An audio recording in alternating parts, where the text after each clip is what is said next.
মহালয়ার পুণ্য লগ্নে জলপাইগুড়ির ঐতিহ্যবাহী রাজবাড়ি দিঘিতে তর্পণ অনুষ্ঠিত হলো। রীতি মেনেই মহালয়ার ভোর থেকে জলপাইগুড়ি রাজবাড়ি দিঘিতেও শুরু হয়েছিল তর্পণের অনুষ্ঠান। জেলার বিভিন্ন নদী পুকুর ঘাটে এই তর্পণ চলছে। পুরোহিতের মন্ত্র উচ্চারণের মধ্যে দিয়ে তর্পণে ব্রত হয়েছিলেন বহু মানুষ। ব্যুরো রিপোর্ট, বাংলার বার্তা নিউজ।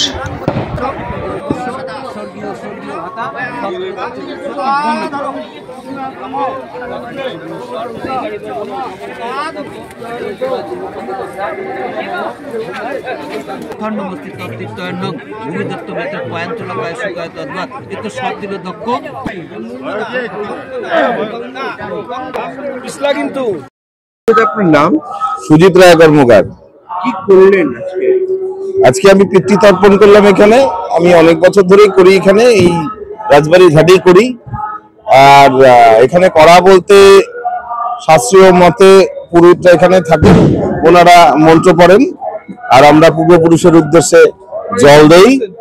সেখানেই এই হচ্ছে, এটাই করি এখানটায়, তর্পণ বলে এখানে। ঠিক আছে, আর মানে পদ্ধতিটা শুনতে চাইছেন যে কি কি করতে হচ্ছে এখানে? তাম্রকুণ্ডু, তার মধ্যে তিল, হর্তকি, সাদা ফুল, লাল ফুল, হাতের মধ্যে কুশি যেটাকে বলে সেটা পড়তে হচ্ছে, তিল থাকছে, সেখানে পূর্বপুরুষের উদ্দেশ্যে সূর্য দেবতাকে জল দেওয়া, সূর্য দেবতাকেও জল দেওয়া আর পূর্বপুরুষের উদ্দেশ্যেই জল দেওয়া। এই তো এখানে এটাই করা হয়। আমার নাম সুজিত রায় কর্মকার। হ্যাঁ, কোথা থেকে আসা হয়েছে? জলপাইগুড়ি পানপাড়া। হ্যাঁ, এই মহালয়ার সকালে কোথায় এসেছেন এবং দেদারে সেলফি নিচ্ছেন, ছবি তুলছেন, কি ব্যাপার? এটা আমাদের বাঙালিদের একটা বড় উৎসব, এই জন্য হচ্ছে আমরা প্রতিবারই আসি। ভালো লাগে আসতে রাজবাড়িতে, সবাই আসার চেষ্টা করে এই দিনটাকে উপভোগ করার জন্য। কেমন লাগছে? কখন উঠেছেন, কখন এসেছেন? আমরা উঠেছি, আমি একটু লেটে উঠেছি, 4টার দিকে। আমাদের বাড়ির বাচ্চারা আরো আগে উঠে গেছে, সব বোম টোম ফাটিয়ে এখন আসলাম। কোথায় কোথায় এসেছেন? রাজবাড়িতে। কেমন লাগছে এখানকার পরিবেশ? দারুণ। কেমন লোকজন আছে? হ্যাঁ, প্রচুর আছে। তর্পণ চলছে? হ্যাঁ, চলছে।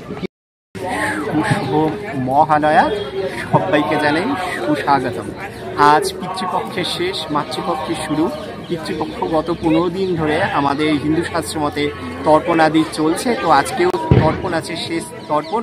পিতৃতর্পণ, মাতৃতর্পণ, দেব তর্পণ, ঋষি তর্পণ, রাম তর্পণ, ভীষ্ম তর্পণ, প্রত্যেকটাই আছে। তো আমাদের এখানে তো সবাই এসছে, সবাই এখানে তর্পণ করছে রাজবাড়ির ঘাটে, বৈকুণ্ঠপুর রাজবাড়ির বাকি পরিবেশটা কেমন? চারিদিকে মানুষ, ভীষণ সুন্দর লাগে। আর সকালবেলা উঠে এত সুন্দর লাগে, এবং বিশেষ করে জানাই পশ্চিমবঙ্গ সরকারকে ধন্যবাদ যে সকালবেলা থেকে মহালয়ার গান এখানে দিয়েছে। খুব সুন্দর লাগছে, পরিবেশ খুব সুন্দর।